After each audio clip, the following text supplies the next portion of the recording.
Hey friends, I'm Ann Teacherworth with Trunamics, and this is a quick way to release neck tension and bonus mental stress.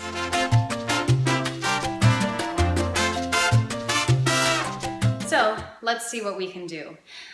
We're going to do some Franklin method. This is one of my favorite things to embody. A little bit complicated because we can't actually touch the piece that we're going to work with, but once you get a hang of it, it's really fun and easy to do and will help release all of those neck muscles and give you a nice clarity of mind. So as we begin, let's think. Where would you think that the spine attaches to the head? Like if you could touch as close to that as possible, where would you put your hands? So most people, if you're a massage therapist, like you probably have a better anatomical understanding, but your clients would probably say back here, right here, right?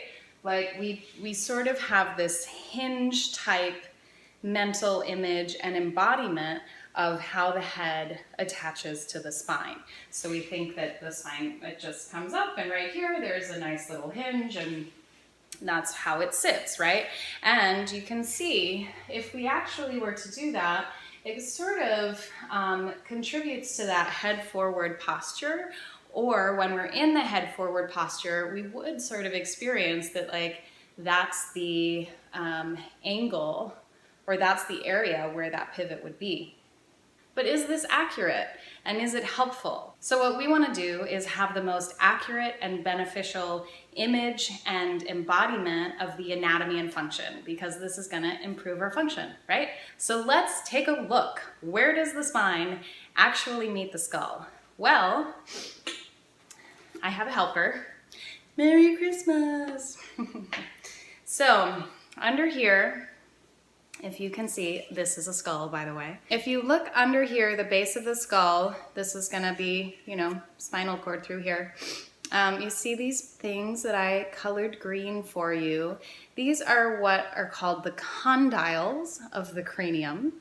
And if you can see, they're kind of these convex little things, like these little bumps under there. Here is C1. Thank you, C1. It is called the atlas because it holds everything up like atlas. So these are, the red things are the facets. That just means a flat joint of C1. And so red and green go together. And this is the place at which the skull sits on the spine. Interesting. Not back there, right? So let's see if we can take a look at that. Earlobes, grab your earlobes. There's a spot right behind them, kind of a little divot there. And if you go right behind that, you'll hit a bone. That's the mastoid bone. And if you just point your fingers straight in from there, about 2 inches in is going to be the center. That's the point at which the skull is resting on the spine. Right? So if I turn sideways, you can see this is very different than this. Okay? So try going between the two. First, imagine that the skull sort of hinges on the back of the neck. Like, that's pretty uncomfortable, actually. Now, bring that point of motion, that axis of rotation forward to that other point we found. Okay, and imagine the skull just resting nice and solid on the spine at that point. So as we nod, motion actually happens from there. Can you start to feel that? You should, as you begin to feel it, if you do just a subtle nod from there, you'll notice pretty quickly you get a sense of lift through the top of the head, kind of through the spine, as opposed to this sort of feeling with the other embodiment. You're going to have more of a sense of like, whoo, floating upright.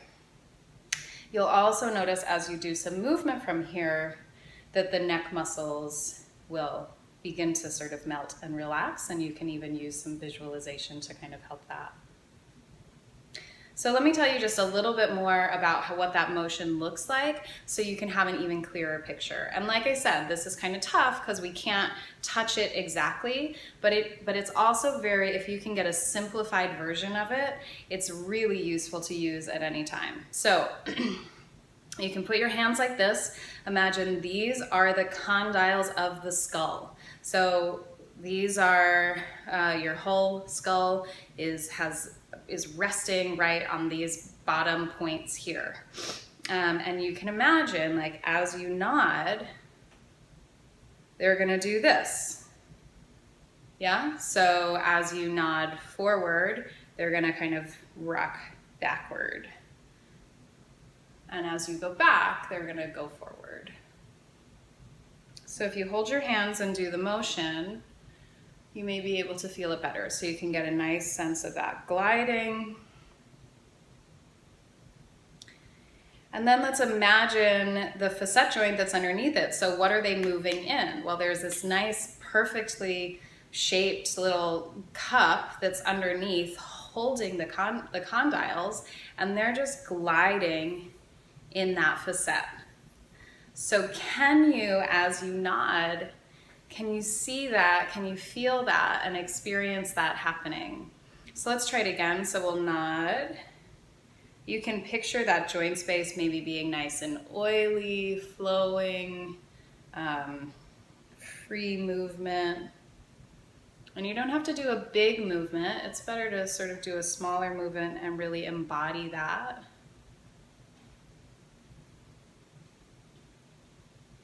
So it almost gets to be kind of fun, right? Like I picture those, feel like they're kids' toys that have the big rocking base, and they just kind of rock. So here's why I love this embodiment so much.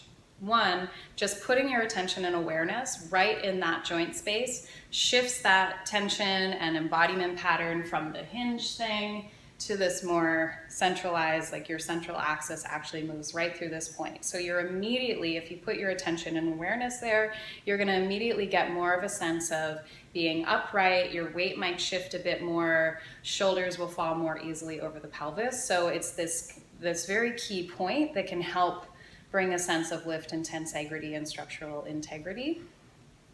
The other thing I love about it is just a very slight movement there really begins to affect the nervous system and muscular tension.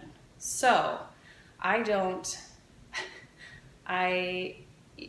find myself in the middle of a maybe tense conversation, or maybe I'm having a hard time focusing on work, like losing mental clarity or something. So you can just go right to that point, give yourself a few nods to let those muscles really release and relax, let the nervous system sort of settle and calm, let that sense of mental focus and clarity return. Very simple, and no one has to know you're doing it. It's like Christmas miracles right in our little skulls. This is also a great thing to use if you are sitting and you find yourself kind of slouching or hunching or pulling up your shoulders. All of the other postures that we do really have this embodiment of a sort of hinge experience here, and there's just going to be a lot of tension in the system. So we may be even affecting blood supply to the brain, which is not so bueno. So if you are sitting and feeling that tension, you can use this embodiment then also just by finding the mastoid process there and putting your awareness right in that joint space between the condyles of the skull and the facets of the atlas. And the more kind of present and aware you can be with that, the clearer, the more accurate your anatomical image is, or maybe you use some metaphorical imagery to help you, you're gonna start to feel that tension release and posture kind of reorganize and reset. Yep, the power of using imagery and embodiment observation in this way is that if we notice that something is maybe unbalanced, we can practice embodying it in a balanced way. So see if we can image it being balanced in terms of the weight that those condyles are putting in the facet joint, the glide being balanced, you know, maybe there's a bit of a curve or tilt. And so we can use this to start image and reorganizing, restoring balance, posture, alignment in a way that's not adding tension to the system. So that is the atlanto-occipital joint. Really simple yet powerful embodiment to give you a sense of lift, uprightness, and also mental clarity. If you enjoyed this video, definitely like it. Love to hear your comments of how you're using it. We want to keep bringing you great stuff to help you feel great in your body, move better, think better, live better. And that's all.